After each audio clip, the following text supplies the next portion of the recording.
And we are live. Welcome back to Beyond the ToolBelt, episode 223. Today we have another special guest, my friend Robert Posey. Stay tuned. We will be back after our short intro from our sponsors.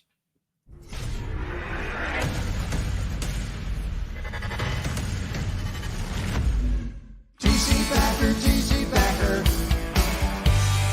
Roofing, siding, windows, gutters, solar. Roofing, siding, windows, gutters, solar. TC Backer.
Is your lead flow down? Whether you're a company owner, office staff, salesperson, or installer, you're a roofing rock star.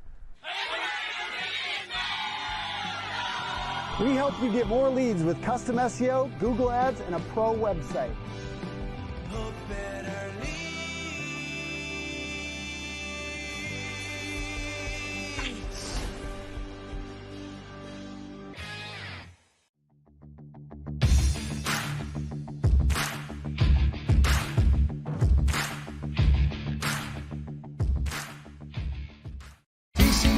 TC Backer.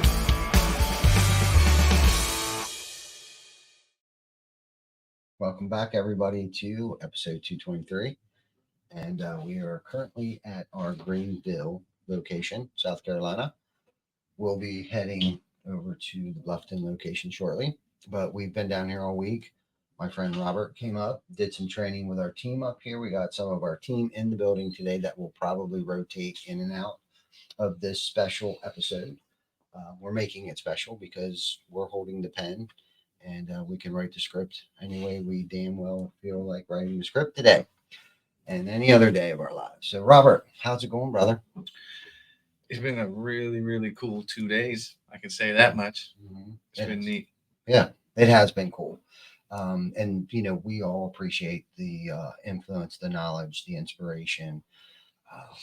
Thank you. More importantly, the technical side of, you know, sales and things like that, and what you can bring and offer, you know, bring to the table here for the last couple of days has been not just inspiring to me, but educational and probably life-changing for some of those that got to sit in and witness some of your expertise and the mindset that you bring to the table has definitely been inspiring to me. And I saw some light bulbs go off in the past couple of days, not just with this team, but I saw John taking notes. I saw, you know, Glenn and I were having little side conversations like we need to implement this like right away.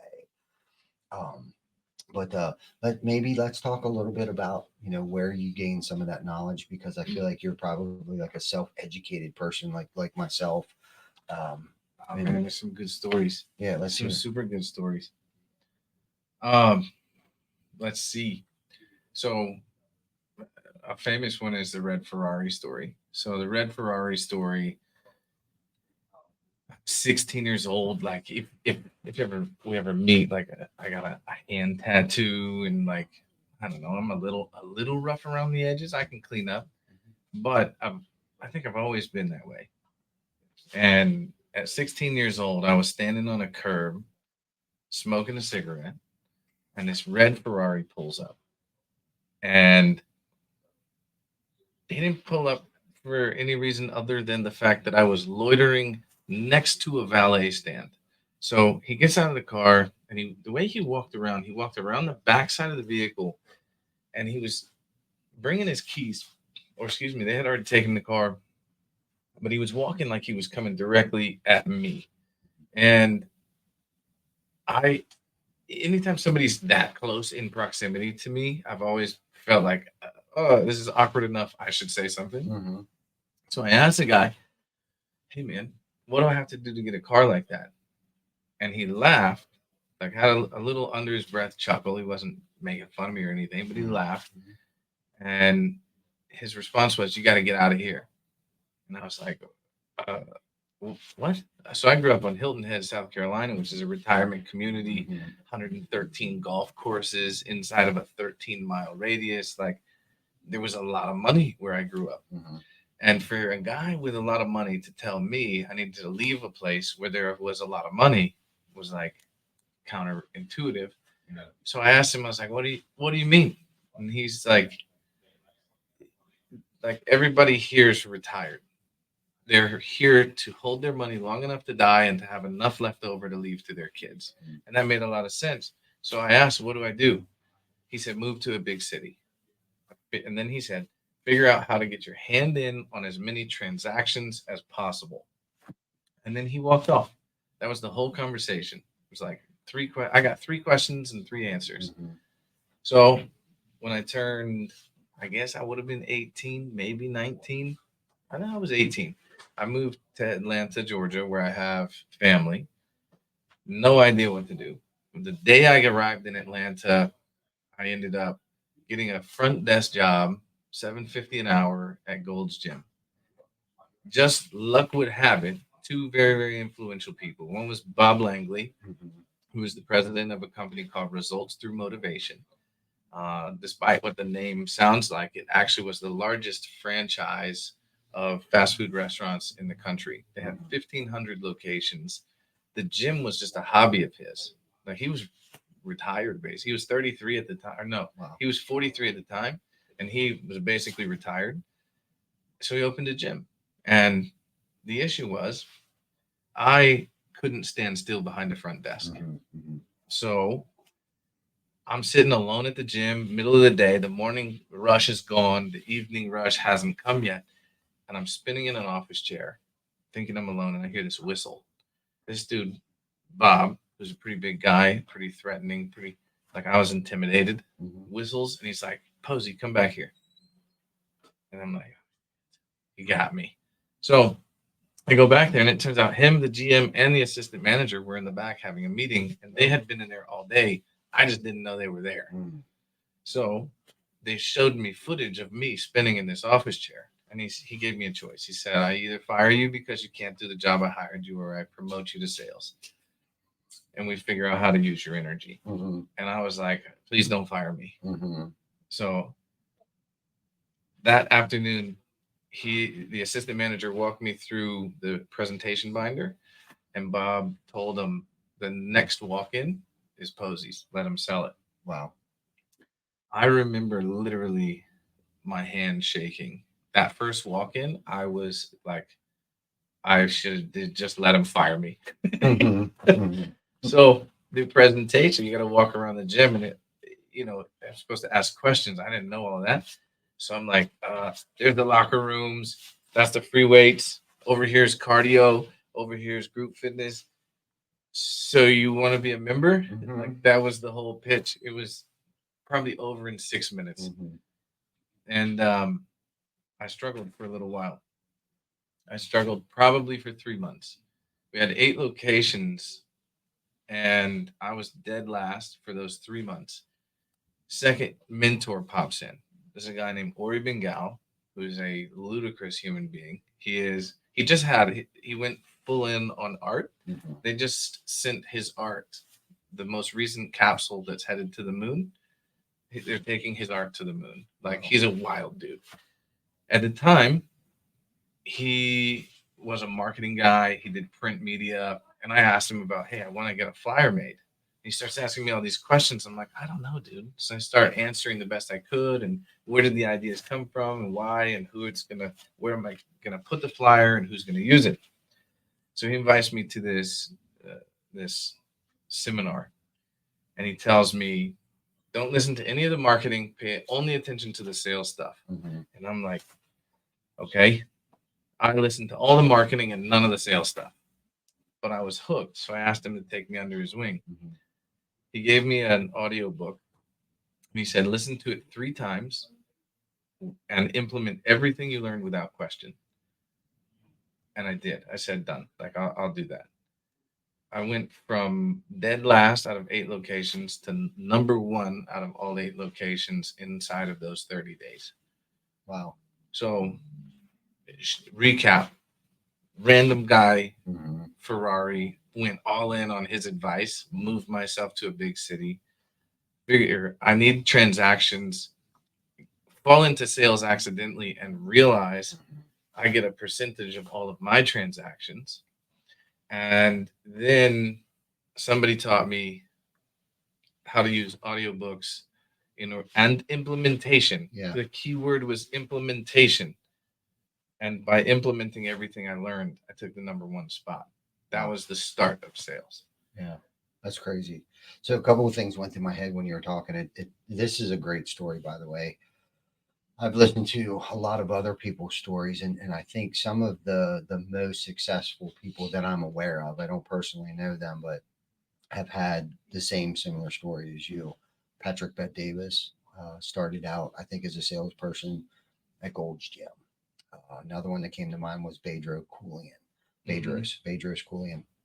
Now he stuck with the fitness thing. I think he's got his own line of products and stuff out. I actually take the wellness shot, so maybe we'll get a sponsorship from him since I gave him a plug. I think Andy Priscilla. I think same thing. Him and his brother. But I know there's more. I can't think of their names right now. That's what's so cool about this story, like where a lot of people's journey started in a sales position, but not just a sales position anywhere. It was in fitness, right? So that's pretty cool. But I'm also curious about like what 3 audiobooks or tapes did he tell you to listen to? 1 audiobook 3 times. Oh, 1 audiobook. He gave me 1. Okay. And said 3 times. So it was Chet Holmes. And for the life of me, I can't find it. But it was, at least it was titled on the thumb drive, How to Become a Sales Superstar. Okay. Now, Chet Holmes has the ultimate sales machine, which is very easy to find. Okay. So I recommend anyone start there. But I can't find the original one, How to Become a Sales Superstar. So if anybody knows of it, I would love to track that back down. Yeah, it was huge. What was probably the 3 biggest things that you took away from listening to our audiobook that you still implement today? Or let's start back then. What did you implement? What did you get from it? What did you implement from it back then? And is there anything that you're still implementing today? Well, so relevant. Yes. So there's a few things from the book itself. There's a couple of things, but from that time period, what happened was I started chain reaction. Well, if 1 book can get me number 1, then 2 books, 3 books, and then it ended up being a decade. And still to this day, I still read and listen to these books. No doubt. So one of the big ones, Chet Holmes was a karate champion among that and business consultant. He said, you never feared the guy who practiced 12 punches 100 times. You feared the guy who practiced 1 punch 1,000 times. So lock in and do it over and over and over, whatever the punch is. So that was a big takeaway. Probably the most influential book to me was How to Win Friends and Influence People. And Robert Cialdini and Persuasion, and I was studying everything I could do, NLP. I was manipulation. I studied cults. I studied the human behavior, the reason that people buy things. I studied all of that sort of stuff. And I would say I look at things now as time travel. I steal that directly from Matthew Danskin.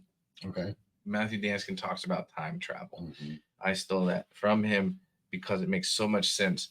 If I can take all of this cumulative knowledge of all these other people and I can just trust the process, do the work, put the implementation in.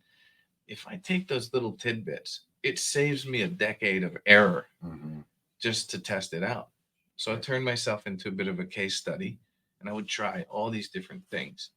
Um, Another good point: 2 ears, one mouth. Listen twice as much as you speak. We hear people say this all the time in sales, Mhm. but as for my observation, when I meet most salespeople, they've all heard it, but they don't listen to it. Mhm. So that relentless implementation, if I say 2 ears, one mouth, listen twice as much as you speak, I mean it. Shut up. Yeah. Stop talking. Another good one, another great one from that time period. If they say it, it's true. If I say it, I have to defend it. So the implication of that is if I'm sitting here and I ask Ty or tell him, hey, your roof is damaged. Mhm. I said it. Now I have to defend it. As opposed to, have you noticed that your roof is damaged? It's the same thing. You say, yeah, I did. Mhm. So you said you noticed. Now you have to defend that. Mhm. So if we get into some sort of an objection handling battle later, we've already discussed it.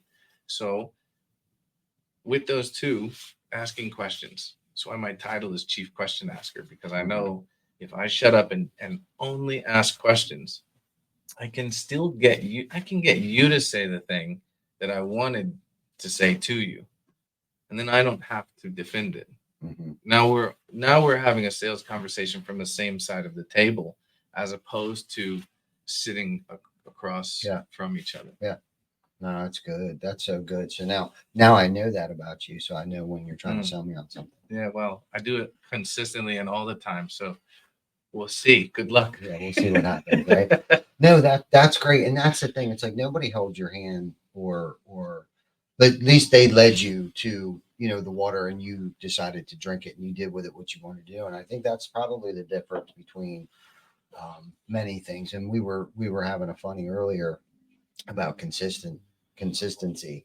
And we're consistently late on the show for Yeah. for a reason, because that's what people came to realize that that's the time that they start. But not just that, but consistency of doing the podcast and how much of a pain in the ass it might be at times. But you trying to spin this into um, how it relates to the topic that we're talking about right now is it sounds like you were very consistent on your journey of self-awareness, but not just you but other people and their behaviors and stuff like that, is because I heard manipulation. There's a fine line between, what do they say, sales and manipulation.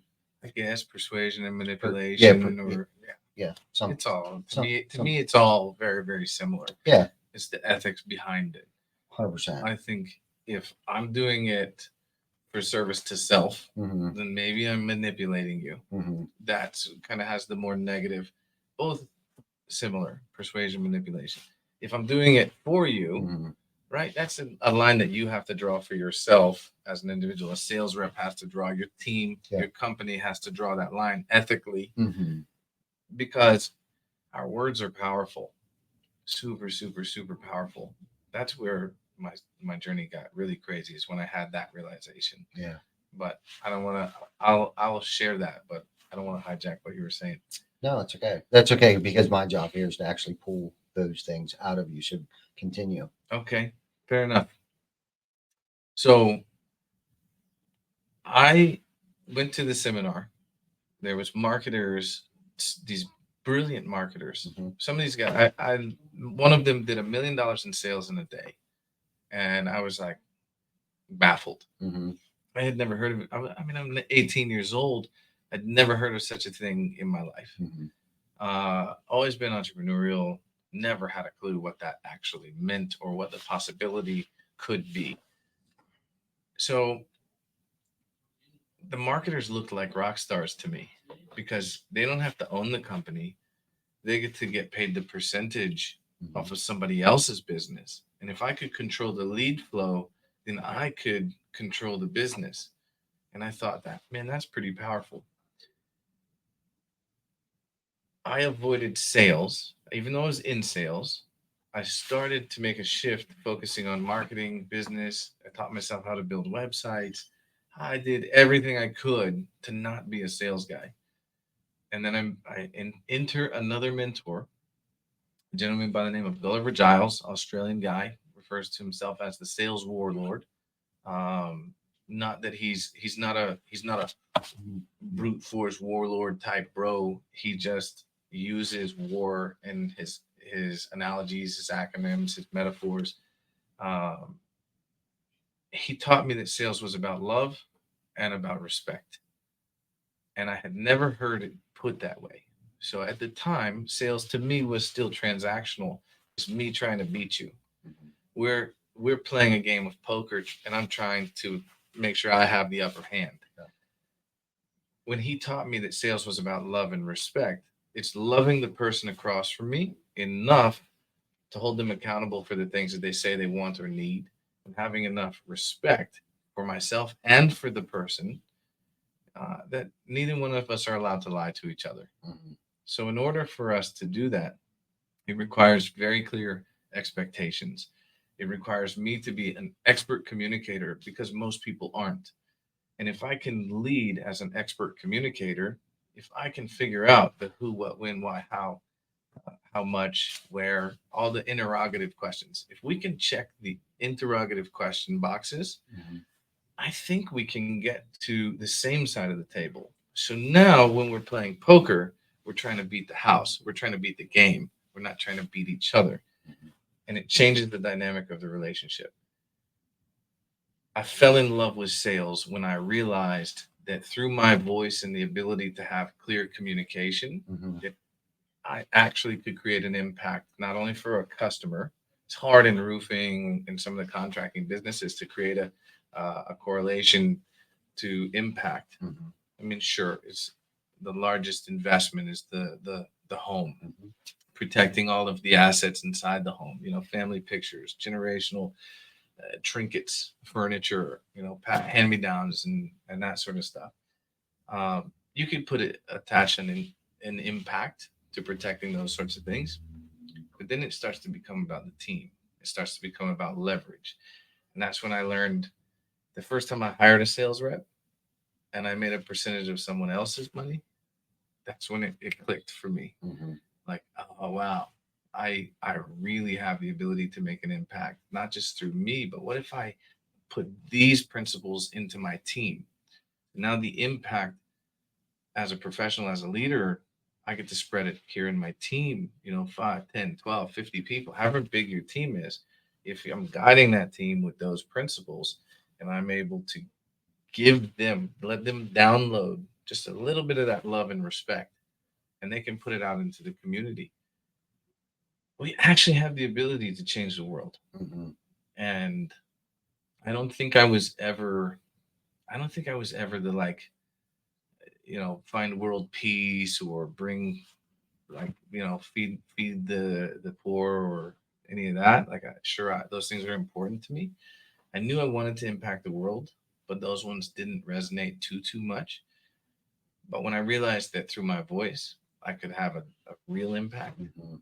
then I started to find purpose, right? Yeah. Anyway, that's some of the story coming out. Yeah. No, no, and that's good. There's a lot of good things that you touched on there where it wasn't going to battle with a potential client. It was more so, okay, we're on the same team here. And Yeah. that's a great mindset to have, because I think if you're truly there to create value and have a positive impact on somebody's life, it would be no different than how you would treat anyone else. Just because they need a service, you're trying to pinpoint what the problem is. Why would we want to feel like we have to hide everything when it's actually us against the machine? Yeah. Right.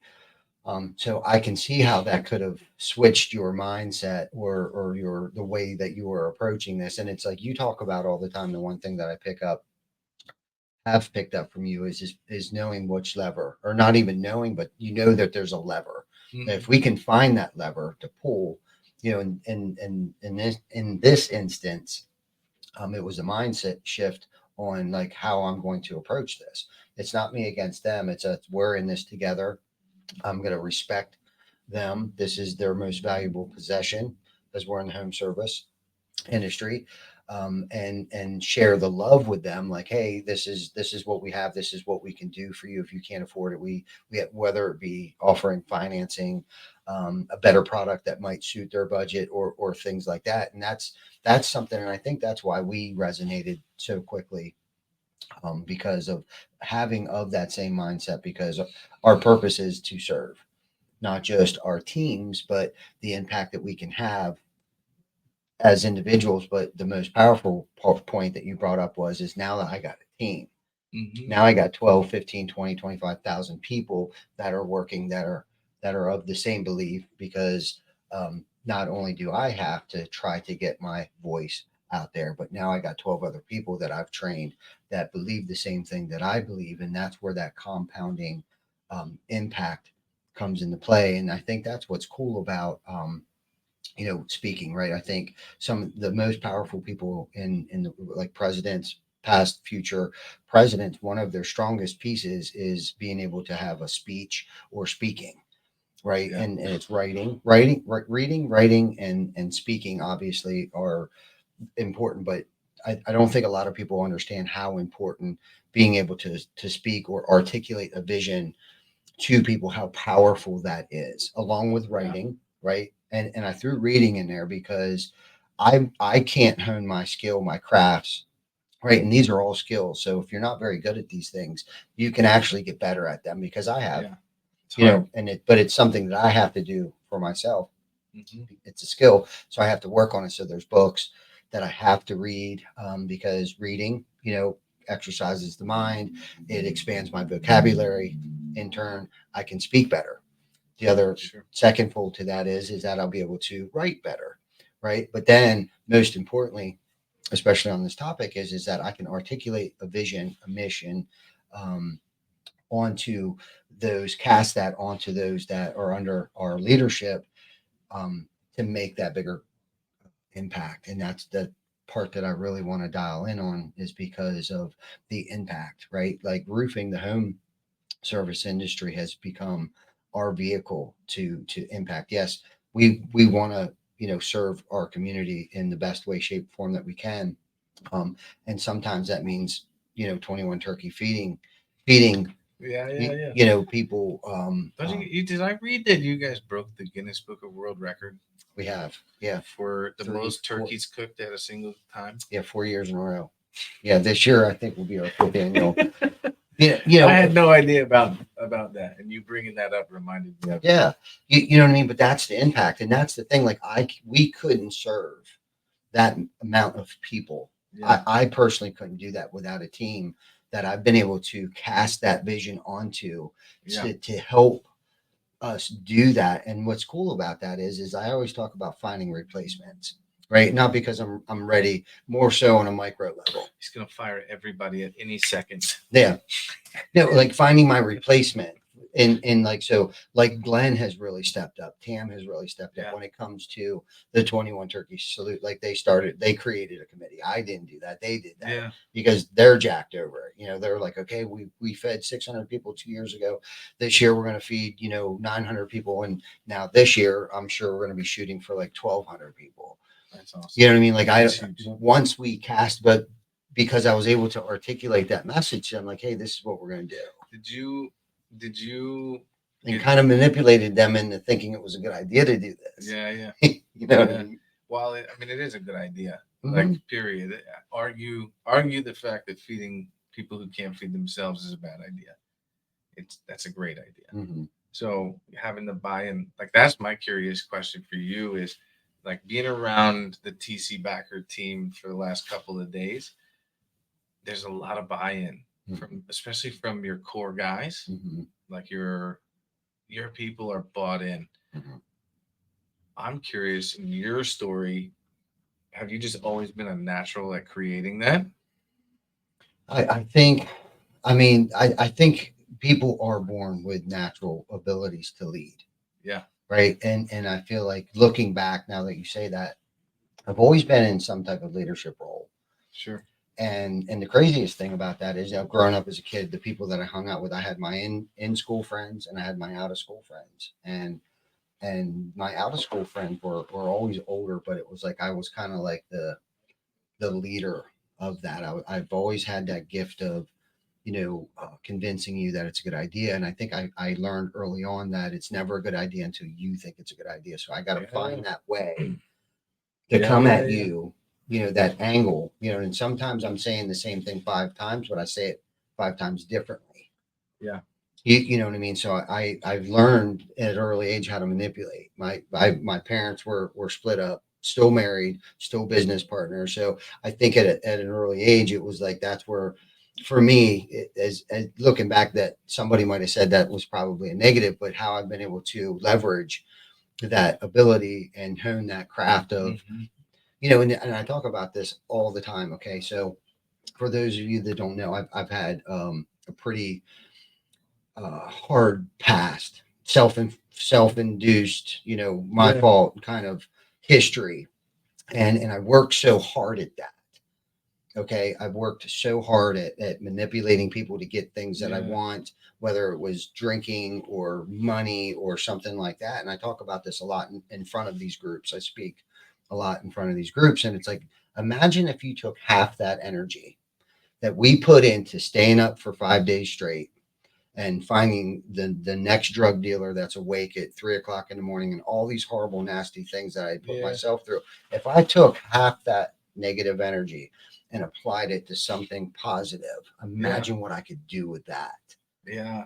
So I'd say about 16, 17 years ago, that light bulb went off for me. Was it an incident? Probably sitting in jail.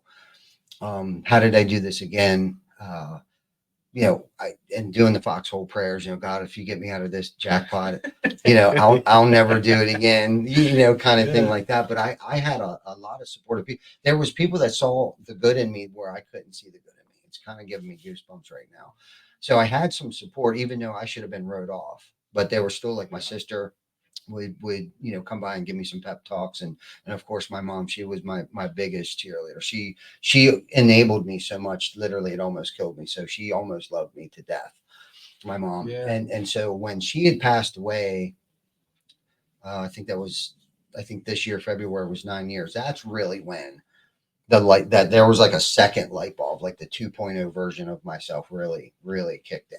You know what I mean? For me, it was like, okay, I have really big shoes to fill. And my mom impacted so many people at so many levels in her local community over in Waynesboro, Pennsylvania, Franklin County, right outside Hagerstown, Maryland. She had impacted and influenced and had taken care of so many different people, like whether it was creating the DARE program at my elementary school. Wow. She was the neighborhood block watch mom. She ran the Santa's breakfasts, the summer jubilees. That's wild. Yeah, I mean, I don't even all that, and worked full time and took care of you and took care of me, which is definitely. And I got an older brother and sister, and my dad, mind you.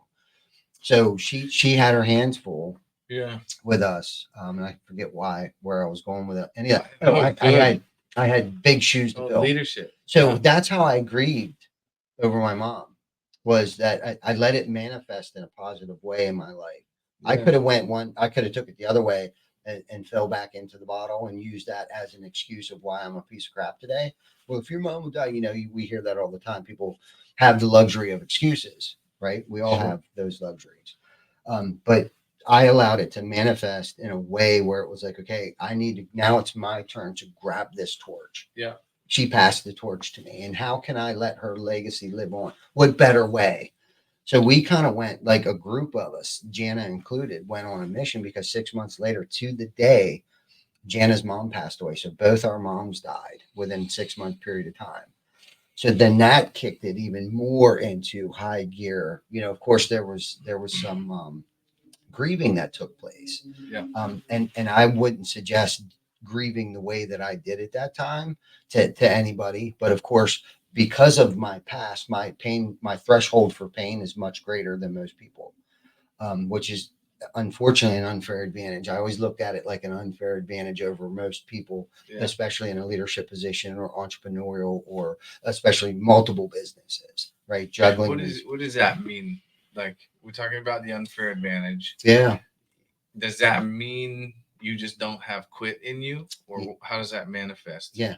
So it had manifested in many couple ways at a couple different levels, right? So my pain and grieving over death was basically I ignored it and dove into work and other people.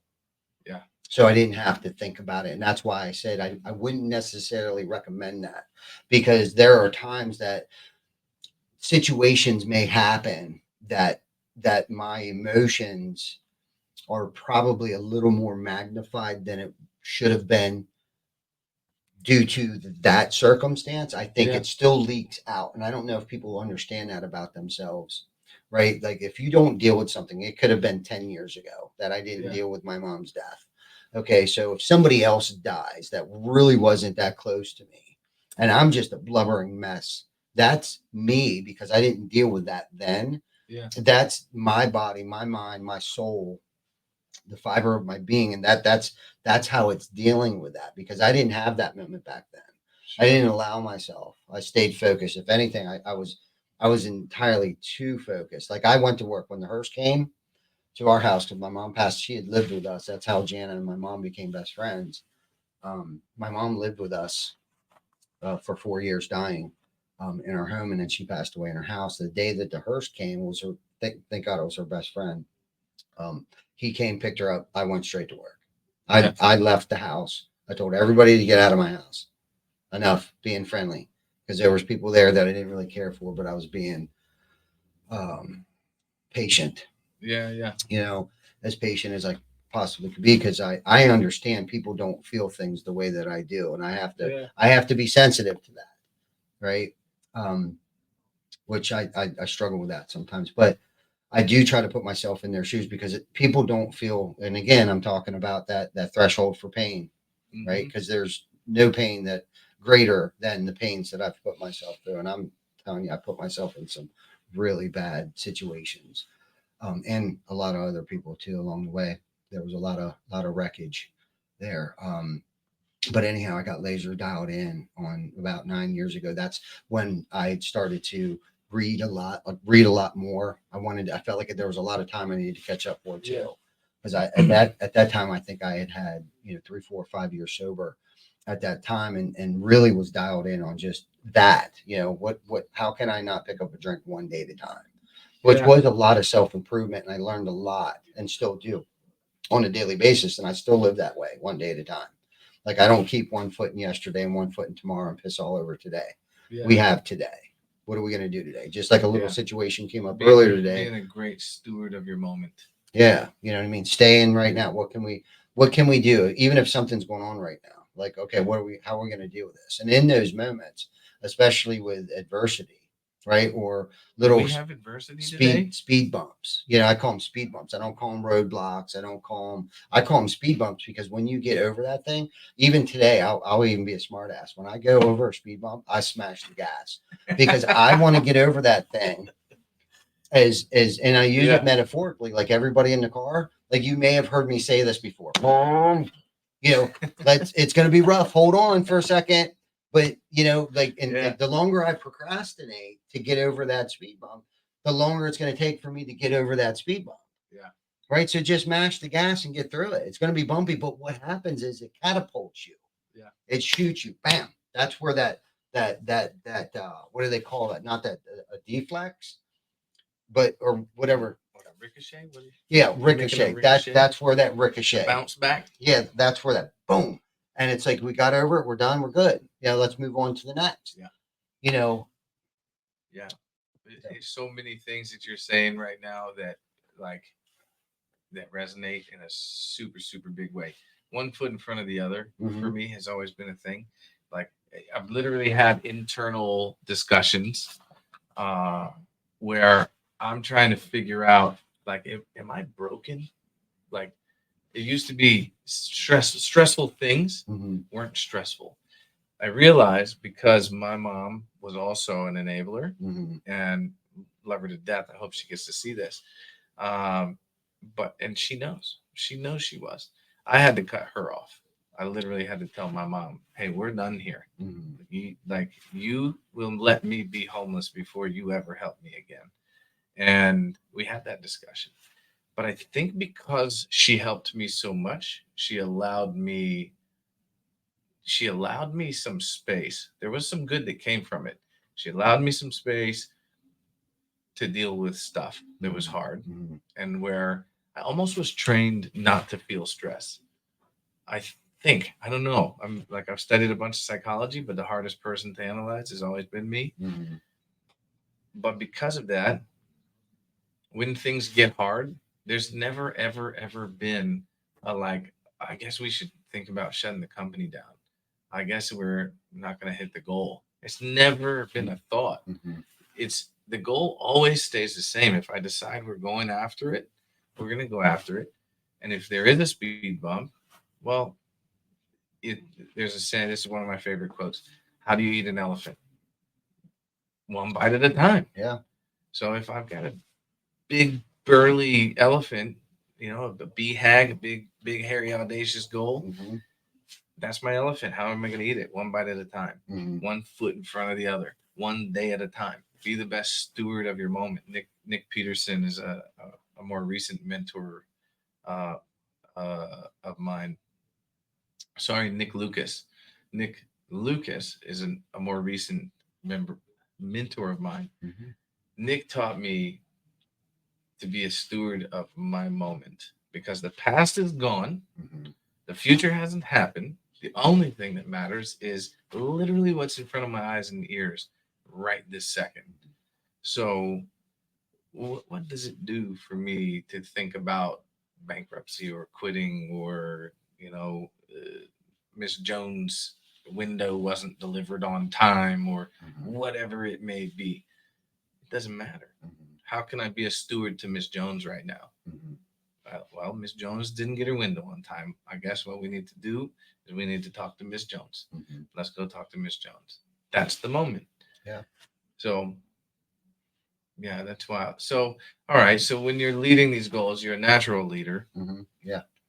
And I like to think so. I don't want to consider You myself seem a like self-proclaimed leader here or anything. You seem like a natural, but I also know you've got 16 years leading your teams here, and then ever how many years prior to that leading other teams?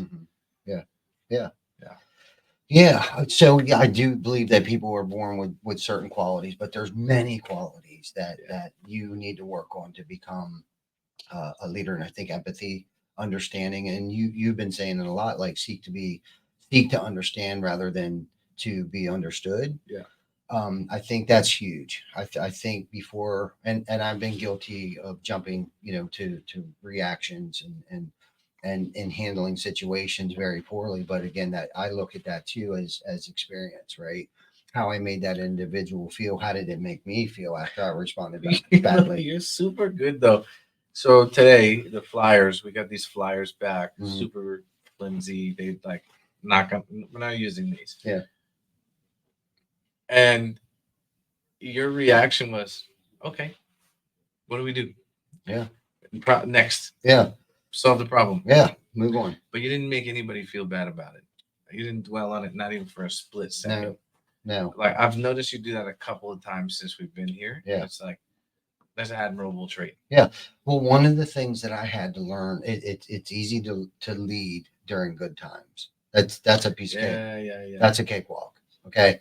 When the shit's really hitting the fan, that's where true leadership should shine. You have a decision to make. Do I show my ass and my weaknesses, or do I remain calm, right, and try to handle the situation to the best of my ability? Sure. Right. And again, through experience, there's the Ricky Bobby story that we don't need to talk about, but because I've talked about it. So any of y'all listening out there that have heard the Ricky Bobby story. Well, I guess I won't ask what the Ricky Bobby story is. I mean, I could tell you what the Ricky. You don't have to. Okay. Short bullet point.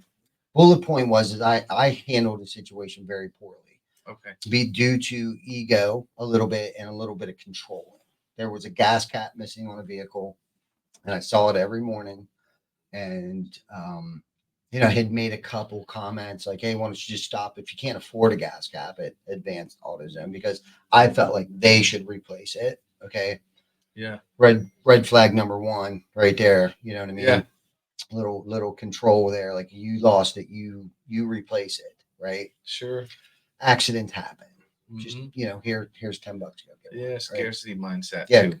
could have handled it that way. Then go to the gas station, go to the counter. I'm sure they got a box of gas caps back there. Yeah. Think outside the box $3. a little bit. You know what I mean? They just act like you lost your gas cap there, or hey, do you have a Ford gas cap back? Whatever. Yeah. But I didn't handle it. Chose not to. About a week went by.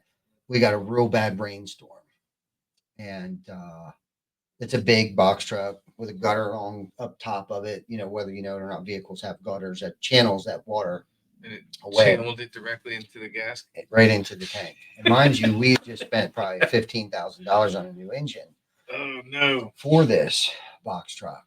And I heard Ricky Bobby. We're using fictitious names to protect the innocent here. I picked up on that. And I heard him running his mouth about how the truck was a piece of shit. Oh, it's a piece of shit, blah, blah, blah. So, being the very excitable person that I am, my passion shows the shine. There's that vocabulary you're working on. Yeah. Very excitable person. Yeah. Go on. So my passion Yeah. reared its ugly head, and he must have saw it in my face because he started to run. So I ran after him, and Well, you were excited. I was very, very excited. Okay. My passion was gleaming, and so much that he must have saw it. So he went running, and he jumped in the truck, locked the doors, and I'm trying to rip the door off the side of this truck, and I hear Kim screaming, "Bob, Bob, Bob! Ty's gonna kill Ricky Bobby!" And mind you, this was in the morning, so everyone's there watching me show my ass. Yeah. Okay. Well, oh my. So Bob comes, calms me down. There's some rumblings of how I reacted from some of my my co-leadership. And this is with TC Backer. Oh, yes. Okay. Oh, yes. Oh, yes. So, of course, I go back in the office. I'm like, dude, that really sucked, because the difference between even several years ago, I knew right away when I said something wrong. For years prior to that, I felt like I enjoyed hating people. Yeah. Okay. I felt like it gave me a dopamine hit, because I will hate you better than anyone will ever hate you. Like, I felt like it gave me some kind of control, right? And it meant something when I hated you.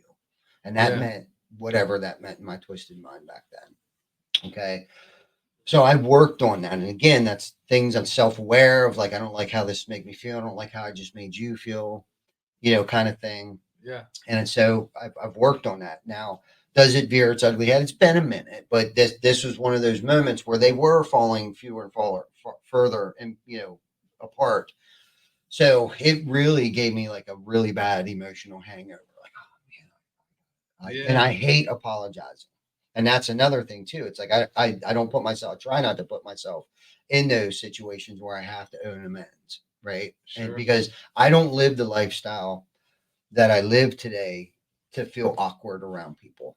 Like, I didn't get as healthy, work on trying to be as healthy as I am today to feel uncomfortable around people. And if there's an instance or a situation, well, I have a choice today not to be around people that I choose not to be around today. And I used to think that I had to.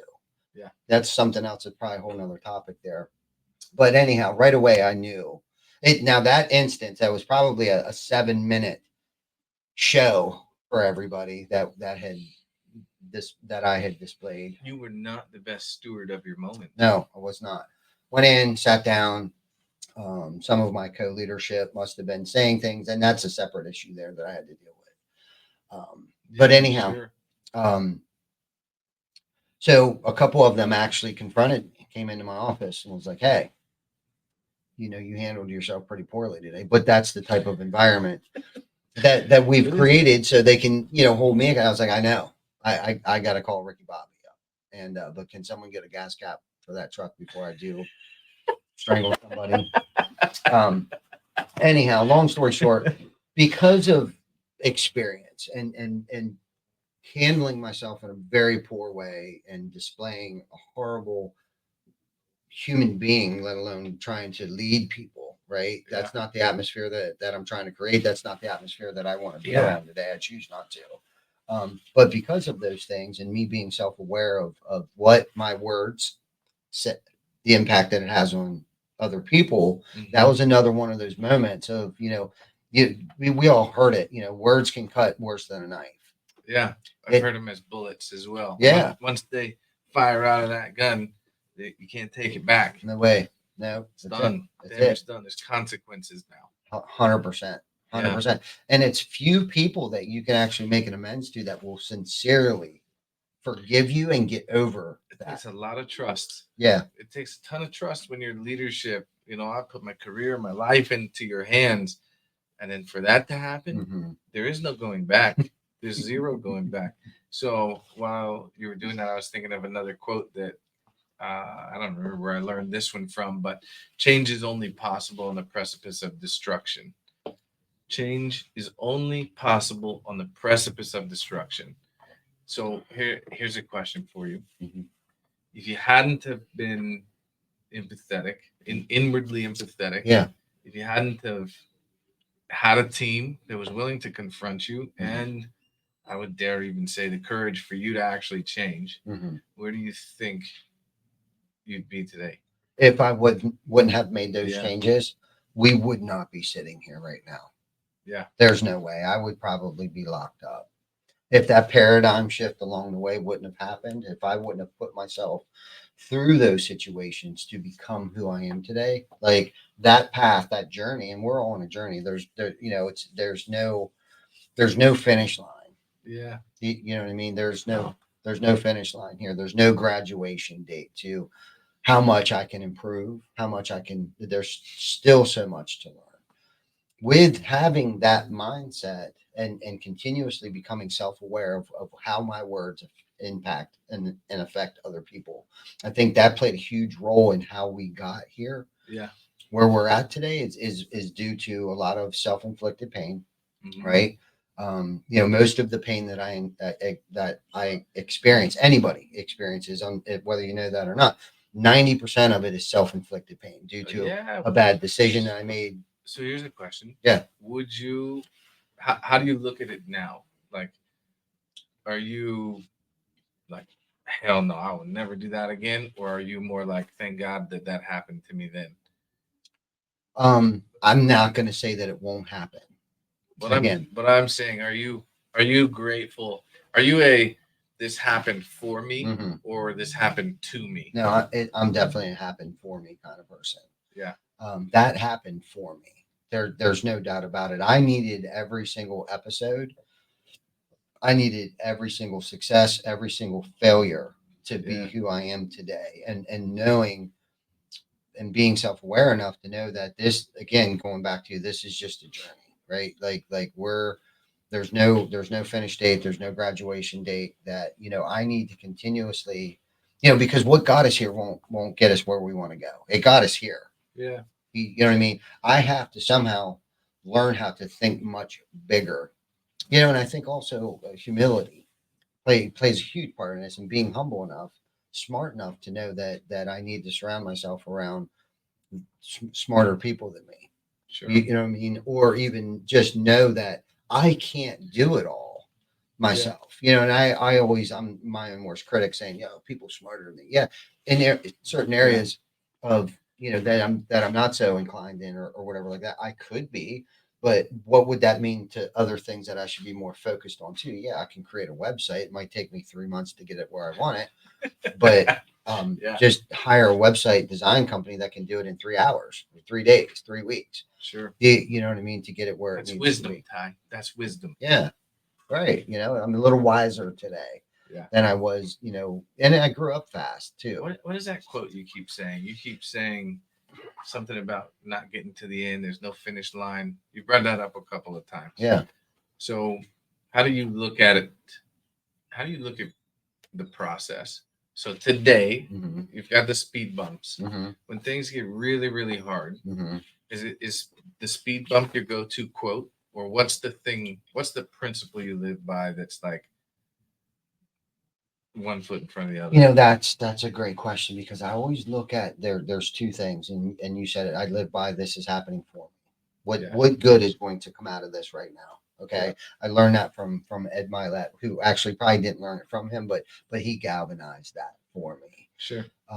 You know, and then that, you know, I don't look at things as a roadblock, and going looking back over my track record, okay, everything happened for me for a purpose. I may not have saw it then, and I know that today. Yeah. I know what we're going through right now. I may not see why yet. Sometimes quickly, sometimes slowly. Okay. They will always materialize if we work for them. But that's kind of a different. That's another quote that I live by: is sometimes quickly, sometimes slowly. It will always materialize if we work for them. And keyword we. Um, but I know things are happening for me today, not to me. And you know, because I have to understand too, what's best for me isn't always what I think it should be. Just Yeah. because I want it, is it really a want or is it a need? Is this something that we need? And with being a collaborative thinker, right? I don't think selfishly. Yeah. Okay. That's, I don't know if it's a good thing or a bad thing. Sometimes it can be a catch-22 at times. Okay. Because I'm always like, I'd say more often what than not. what can I bring? What can I bring? Not necessarily like, what am I getting out of this? What am I getting out of this? What standards? Yeah, or not even Surely standards. you've got a line in the sand, right? Of course I do. Yes. Right. Yeah. Like the deal has to serve both parties to some extent. Yeah. Well, you know, where I was just reminded of this was we were recently in a business transaction, and I'm talking to my attorney, and you know, and I'm telling her all these things we're bringing to the table of, you know, this with this other business, and she's like, well, what are they supposed to be doing? Like, you know, isn't it like Yeah. you're purchasing this business? Like, Sounds like a good attorney. yeah. And she reminded me, she's like, well, wait a minute, aren't like this, like you're doing this to make money, right? And it's like, yes, thank you for re- reminding me. You know, I'm But looking it's at the easy to people. be passionate about the people in a Yeah, relationship like, and to lose sight of that because you're still human. And buying a business, it becomes a human endeavor where I believe businesses and people are separate in the sense that businesses don't have problems, people have problems. A mhm, business is 100%. it's an entity, Hmm. but it's ran by people and therefore has problems. Yes. I think that likewise, businesses are phenomenal, and one of my favorite things about them is that there are people in them, Hmm. but it does humanize decision making, and sometimes you have to if you do think that way, Hmm. if you do think about other people a lot, Hmm. sometimes you have to put the business cap back on and be Yeah. like, Yeah. stop. How does this work? Hmm. Does this actually benefit me? Does it actually benefit them? Does it benefit my legacy, my kids, my wife, whatever? Yeah. Yeah. Yeah. So it went from one extreme to the other because I worked so hard on it Yeah. to not make this about me. Yeah. But it's evident that you care about the team. Like just being here with the team and Mhm. seeing the energy with you being here, being present. Like, man, these people are rallying right Mhm. now. And what we say, Mo is in the building. Yeah. Got that Yeah. momentum. Yeah, that's right. That's right. Yeah. Yeah. Yeah. I love Mo. I don't think you could do that though if you weren't looking at what's in the best interest of these other people. Mhm. Yeah, and so that's the silver bullet. Everyone's looking for the silver bullet for success in life. Yeah. And success isn't necessarily monetary, monetary, monetary money success, Yeah. right? That comes with doing the next right thing, right? What? Success comes from watching other people succeed. For me, Sure. Well, and some of that is kind of like, who's the guy? Was it John Maxwell or Jim Rohn or one of the old school greats Mhm. said, if you want to be a billionaire, figure out how to make other people millionaires. Hmm. Yeah, Right? There's yeah. that. And one of my favorites is a great speech called Acres of Diamonds Mhm. by Russell Conwell. It's like super old, Mhm. 100-year-old speech he gave at a university. And a quote inside of that is that money is a measure of exchanged value. Mhm. So when you tie that quote back to how to win friends and influence people, Mhm. making other people feel important, using their first name, that little bitty bits of value that you're able to spread across your team. Like, it was kind of funny. We messed up one of the team members' names a couple times, and we had a couple of jabs. But I was thinking to myself in that moment, back to that book, Mhm. how valuable does he feel Mhm. when we mess up his name Mhm. 2-3 times in a row? Mhm. He can't possibly feel like he's the most important person in the room. And Yeah. I think that, I guess where I'm trying to tie this to is that monetary, that little bit of selfish that you're allowed to have. Mhm. I think you can have that Mhm. by being outwardly valuable to other people. Yeah. You No do doubt. you do get to scratch that itch. Yeah. Well, and this is how I sum that up. Um, Serving others, it can be tiring. Okay. Pastor Joel labeled as something like inspiring is tiring. It can be. Great. He's one of those like super wordsmithy guys. Yeah. Inspiring is tiring. Yeah. And this is where the selfish part comes in. Okay. You have to be selfish to a certain extent. If I'm not actually taking care of myself, okay, right, and if I pretend that I'm running around taking care of everybody else, but my health is failing, I'm overweight, I'm not exercising, I'm not eating right, I'm not sleeping, now I just become a martyr, right? Yeah. Like if I didn't have to take care of you all the time, I'd be able to take care of myself. Now you're a martyr. Okay.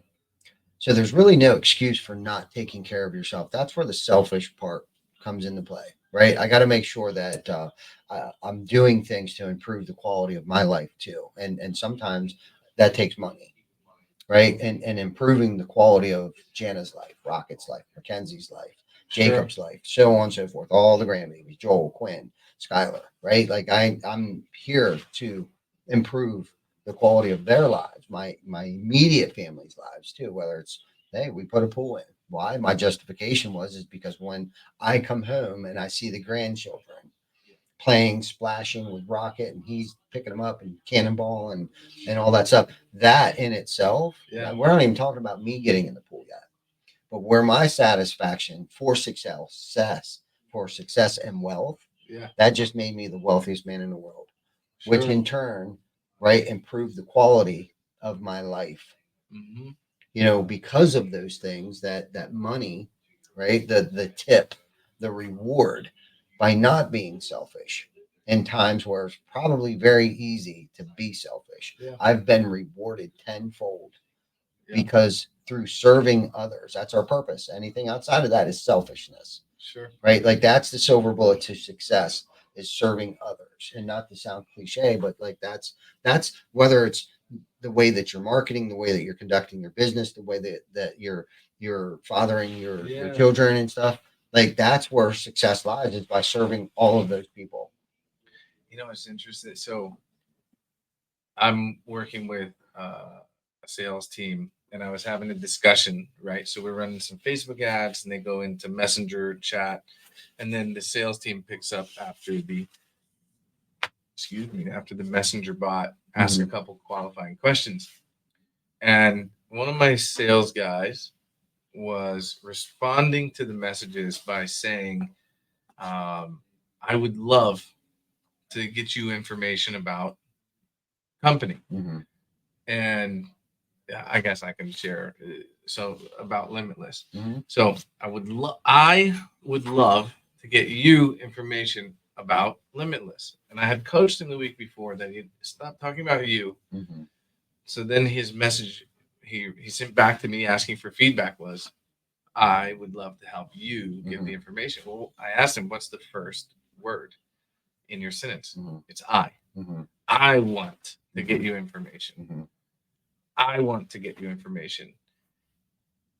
Now, as a sales professional, his job is to make money. His Mhm. job is to find members. It's to grow revenue. All of those things. So he needs to be a little bit selfish, but Mhm. he's serving himself still, which is everything we're talking about. Mhm.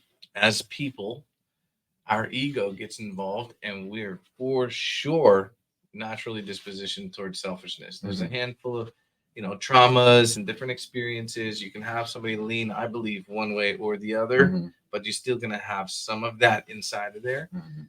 And I think you need to walk a fine line. That balance Mhm. is good self-respect. Yeah. But the coaching that I gave to him was, what if instead you said, is there anything you'd like to know about Limitless? Mhm. Are there any questions you have that I can answer for you? So I put you first. Mhm. And if people could just make sure that you comes first, Mhm. I think that, man, the world would be a better place. Mhm. For sure, for sure. That's funny you say that because very rarely, and Vic and I have talked about this before, very rarely will I put I, mine Yeah. in any Do you find sentence. yourself, do you ever like start typing and you see it Yeah, I always and put then you we. backwards and then Yeah, you delete it? very rarely, and unless it's by mistake, because this was something I had to work on, our team. Yeah. Very rarely will you catch me saying my team Mm-hmm. because it is our team, Yeah. our crew, right? Can we help you? I see myself in emails. I do the same thing. Yeah, When so I've got a couple bullet points, yeah, I would like to make an introduction. yeah. The reason is I saw this Mhm. taking place in the meetings this week, and then I'll back up. I'm like, shit.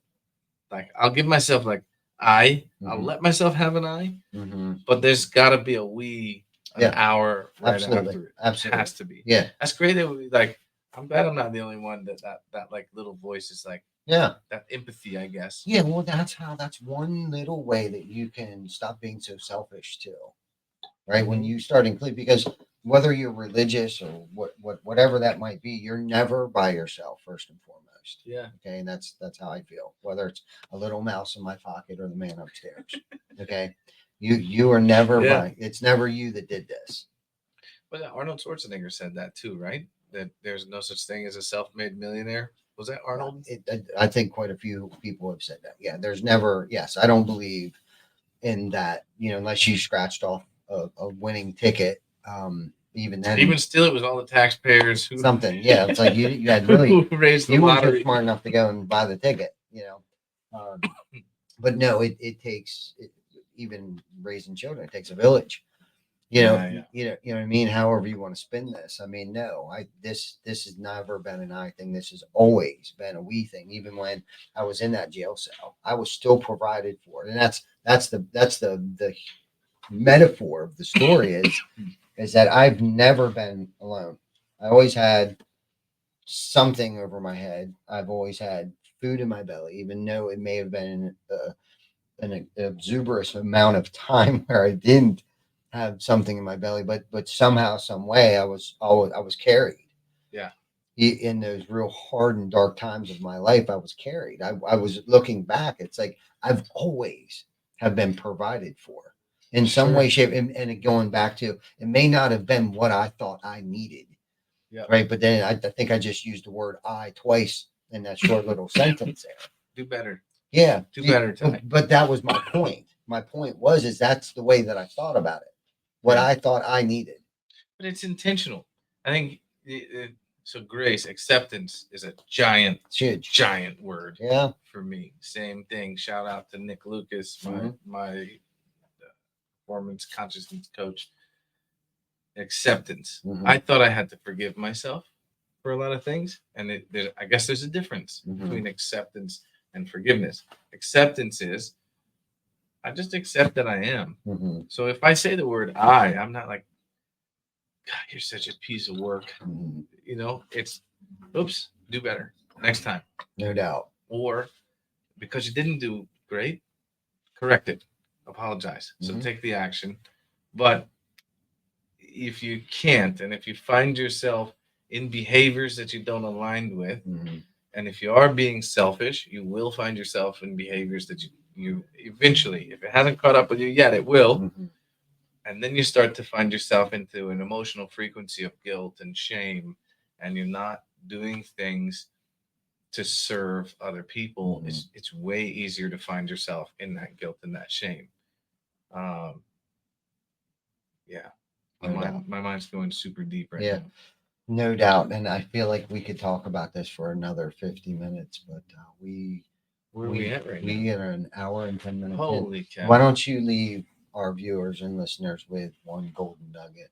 Oh my God, have we not already? I know one last silver bullet here. So because my mind is in this frame right now, Mhm. I want to uh, define guilt and define shame. So by having the definition, I believe it creates clarity, and with that clarity and with that awareness, you're then able to formulate an action plan. And because I personally have dealt with guilt and shame, and by God, when you face them head on, there's an immediate and significant release. And I think knowing the definitions would be super helpful. So if you've never heard this before, guilt is I did something bad.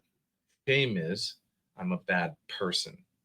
In both situations, there's a literal emotional frequency where the brain operates. There's a wave pattern where these emotions can be measured.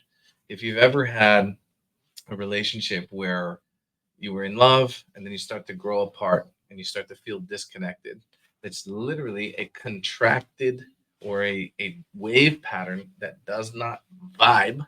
We don't vibe anymore. There's a vibrational frequency that no longer uh, will allow you to be connected with that person. Mhm. We could go so deep into this. Uh-huh. I'm going to keep going for a second. Go ahead. So I don't remember the laws or the terms, but if two equal wave patterns reach and touch each other, they will magnify by a factor of two. But if two opposing wave factors match each other, it will cut them in half. That's contracted emotional frequency. Guilt and shame are at the very bottom of these frequencies that have been literally measured by scientists.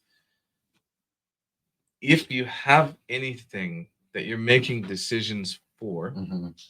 that don't align with your future purpose, your goals, or the things that you're saying outwardly, you'll find yourself in one of these two frequencies. Mhm. So I would encourage you, here's your gold nugget. Go to Google and look up the emotional frequency chart. And I would suggest look at the next emotional frequencies above guilt and shame, Mhm. and then ask yourself, what does it take for me to feel that emotion? Because there is a way. I promise there's a way for you to move to the next one. Anger, pride, right? Then it goes into happiness, joy, love, enlightenment, and those sorts of things. I love that. Maybe that's another episode some other time. Yeah, no, but that was definitely a great way to end the episode. I see there's a lot of comments in there. People are loving what we did here. Unfortunately, Zach and Heath, I think we were going to try to sneak them on here, but I think they would understand why they didn't get to come on because we were vibing very well Yeah, we were. for an hour and 10 minutes. So having said all that, man, we appreciate you guys for sticking around for an hour and 13 minutes. I see David Bruner still in there. I see Mike Ippy, and the list goes on. Big shout out to you guys. Don't forget to like, love, subscribe, leave a review on YouTube for us. Share this with your friends. Leave something in the comments, topic that you guys may want us to talk about at later episodes. Until then, be safe, and we love y'all. We will see you next week for episode 224 Behind the Tool Belt. Thank you guys for having me. You're welcome. Thank you for coming on.